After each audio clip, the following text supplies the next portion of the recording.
Hello, and welcome to this exciting video about NFL rules named after people.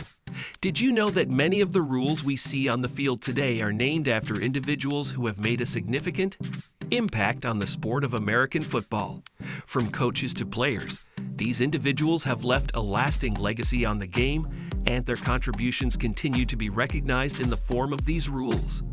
In this video, we'll take a closer look at some of the most notable NFL rules named after people and explore the fascinating stories behind them. So whether you're a die-hard football fan or simply interested in learning more about the history of the game, sit back, relax, and get ready to discover the people behind some of the NFL's most iconic rules.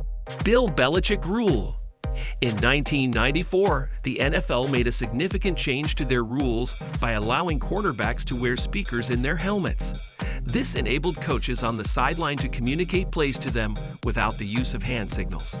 In 2007, the league introduced lime green stickers to identify helmets equipped with this technology.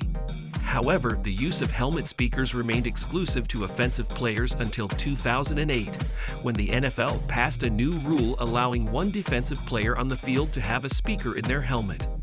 The decision was made in response to the Spygate scandal involving the New England Patriots.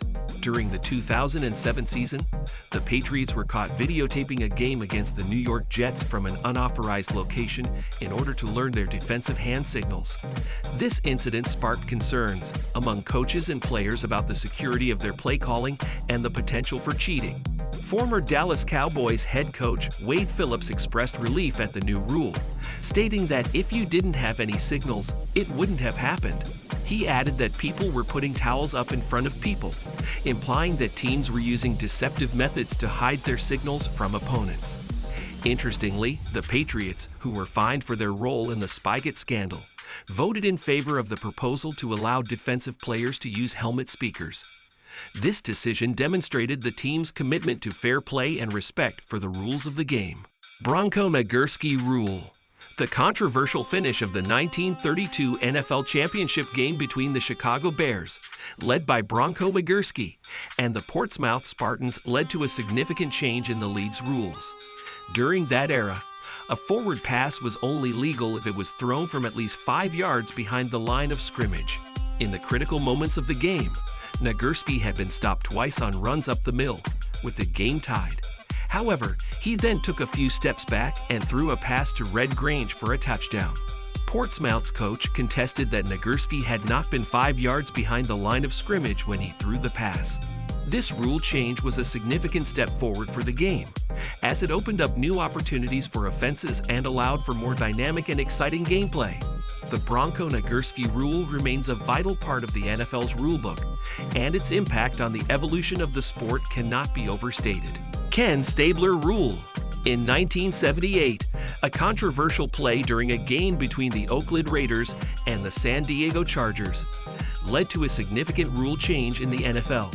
With only 5 seconds remaining and the Raiders trailing by 6 points, quarterback Ken Stabler dropped back to pass from the San Diego 23-yard line for a last-ditch attempt at a touchdown. Stabler, under pressure from the Chargers' defense, intentionally fumbled the ball forward in an effort to avoid a sack.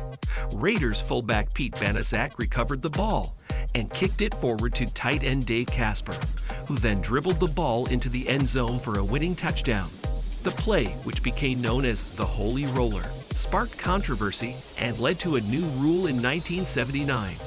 The rule, informally referred to as the Ken Stabler or Raider Rule, prohibits any offensive player other than the one who fumbled the ball from recovering or advancing the fumble on 4th down or during the final 2 minutes of a half. If another offensive player recovers the ball, it is placed back at the spot of the fumble. This rule change was a significant step forward in maintaining fairness and integrity in the game, preventing teams from exploiting loopholes or engaging in unsportsmanlike conduct to secure a win. The Ken Stabler or Raider Rule remains a crucial part of the NFL's rulebook, ensuring that the game is played with honesty and respect for the rules. Greg Pruitt Rule. During the 1970s, several NFL players, including Cleveland Browns running back Greg Pruitt, wore away jerseys as a sneaky means of escaping from would-be tacklers. Pruitt, who rushed for 1,000 yards for 3 consecutive seasons from 1975 to 77, revealed that for the tear-away jerseys to be effective, players couldn't wear anything underneath them, even in cold weather conditions playing on the lakefront.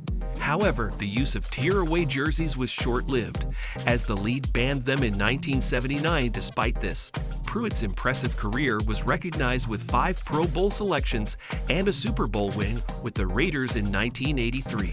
While tear-away jerseys provided an unconventional way for players to avoid tackles, their use ultimately conflicted with the league's emphasis on player safety.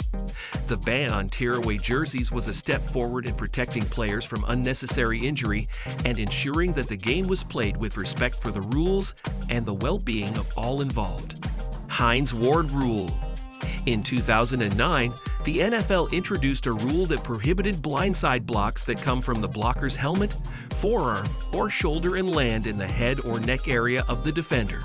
This rule, informally referred to as the Hines Ward Rule, was named after Pittsburgh Steelers wide receiver Hines Ward, who had a reputation for delivering unexpected and punishing hits to defenders, including breaking Keith Rivers' jaw with a particularly violent block in 2008.